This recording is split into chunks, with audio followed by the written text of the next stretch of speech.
নাহমাদু রাসূলুল কারীম আম্মা বাদ আউযু বিল্লাহি মিনাশ শাইতানির রাজিম বিসমিল্লাহির রহমানির রহিম। পরম করুণাময় অসীম দয়ালু আল্লাহর নামে শুরু করছি। আজকের আপনাদের সামনে একটা ভিডিও নিয়ে আসব। সেই ভিডিও হচ্ছে শ্রীলঙ্কা। যে শ্রীলঙ্কায় হয়তো আদম আলাইহিস সালামকে দুনিয়ার বুকে প্রথম অবতরণ করেন, সেই শ্রীলঙ্কা সম্পর্কে কিছু ঘটনা আপনাদের সামনে তুলে ধরব। আজকের আপনারা যে ভিডিওটা দেখবেন সেটা হচ্ছে শ্রীলঙ্কার ভিডিও।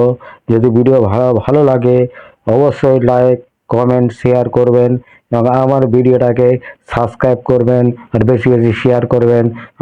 আরও ভালো ভালো ভিডিও, ঐতিহাসিক ভিডিও বানাতে আমার ইচ্ছা হবে, আরও ভালোভাবে ভিডিও বানাতে পারবো। মুসলিম এলাকাগুলো বিদেশি পর্যটকদের আকর্ষণের কেন্দ্রবিন্দুতে পরিণত হওয়ার কারণে শ্রীলঙ্কার মুসলিমদের অর্থনৈতিক অবস্থান বেশ ভালো। পর্যটন ও রপ্তানি খাতে শ্রীলঙ্কার মুসলমানদের আধিক্য থাকার কারণে শ্রীলঙ্কার মুসলিমরা অর্থনৈতিকভাবে শক্তিশালী অবস্থানে রয়েছে। শ্রীলঙ্কার প্রধান রপ্তানি শিল্পগুলির মধ্যে রয়েছে রাবার প্রসেসিং, চা, টেলিযোগাযোগ, টেক্সটাইল, সিমেন্ট, পেট্রোলিয়াম পরিশোধন এবং কৃষিজাত পণ্য প্রক্রিয়াকরণ। শ্রীলঙ্কায় বৌদ্ধ ধর্মাবলম্বীরা সংখ্যাগরিষ্ঠ হলেও পুরো শ্রীলঙ্কা জুড়ে রয়েছে ২৫০০-এর বেশি মসজিদ। শুধু শ্রীলঙ্কার রাজধানী কলম্বোতে আপনারা সেই আদম আলাইহিস সালামের পায়ের ছাপ এবং যেই পাহাড়ে আদম আলাইহিস সালামকে নামানো হয়েছিল সে পাহাড়টা অবশ্যই আপনারা ভিডিওর মাধ্যমে দেখতে পাবেন। মসজিদের সংখ্যা ১৫০ শতাধিক। এছাড়া পুরো শ্রীলঙ্কা জুড়ে ১০০টি কোরআন শিক্ষা কেন্দ্র এবং ২০০টির মতো মাদ্রাসা ও স্বতন্ত্র ইসলামী শিক্ষা কেন্দ্র রয়েছে, যেগুলো ব্যক্তি উদ্যোগে প্রতিষ্ঠিত।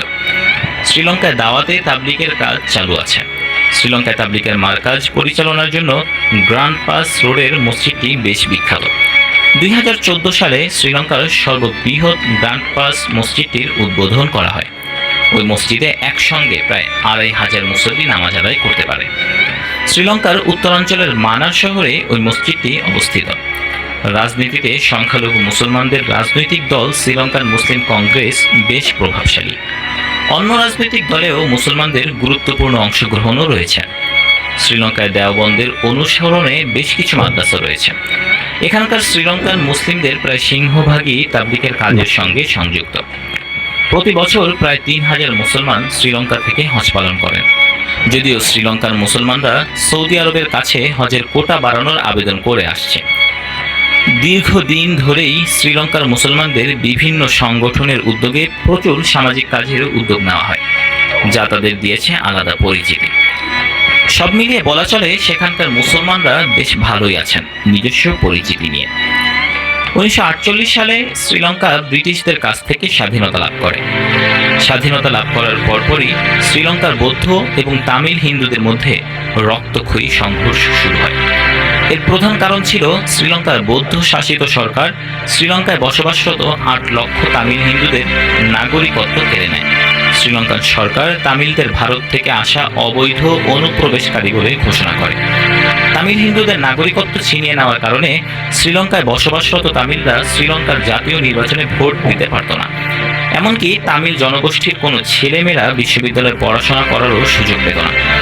শ্রীলঙ্কান সরকারের সিলন সিটিজেনশিপ অ্যাক্টের এক স্বাক্ষরিত আদেশের ফলে প্রায় ৮ লক্ষ শ্রীলঙ্কান তামিল হিন্দু রাষ্ট্রহীন হয়ে পড়ে।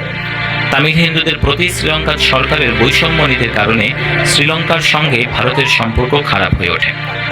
ব্রিটিশ শাসনামলে উপনিবেশিক শাসকরা শ্রীলঙ্কায় চা বাগানের কাজে নিয়োগের উদ্দেশ্যে প্রায় ১০ লাখেরও বেশি তামিল জনগোষ্ঠীর মানুষকে দক্ষিণ ভারত এবং তামিলনাড়ু থেকে শ্রীলঙ্কায় নিয়ে আসে। পরবর্তীতে এসব তামিল হিন্দু শ্রীলঙ্কায় স্থায়ীভাবে বসবাস করতে শুরু করে। ব্রিটিশদের কাছ থেকে শ্রীলঙ্কা স্বাধীন দেশ হিসেবে আত্মপ্রকাশ করলে তামিলদের হিন্দুদের শ্রীলঙ্কা থেকে বিতাড়িত করতে শ্রীলঙ্কান সরকার নানা ধরনের বৈষম্যমূলক নীতি গ্রহণ করে। দেশটির মুসলমানরা শ্রীলঙ্কান মুর নামে পরিচিত। শ্রীলঙ্কার বেশিরভাগ মুসলমান উচ্চশিক্ষিত ও অভিজাত শ্রেণীর হয়ে থাকে।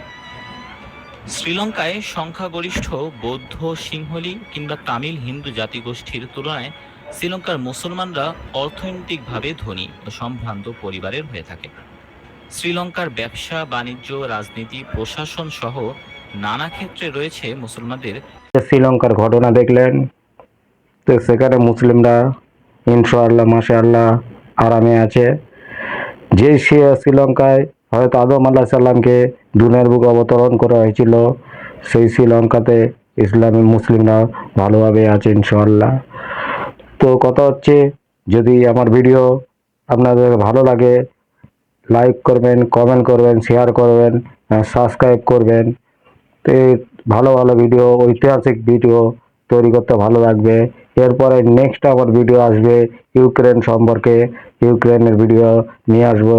আল্লাহ যেন সবাইকে হেফাজত করেন। ওমা আলা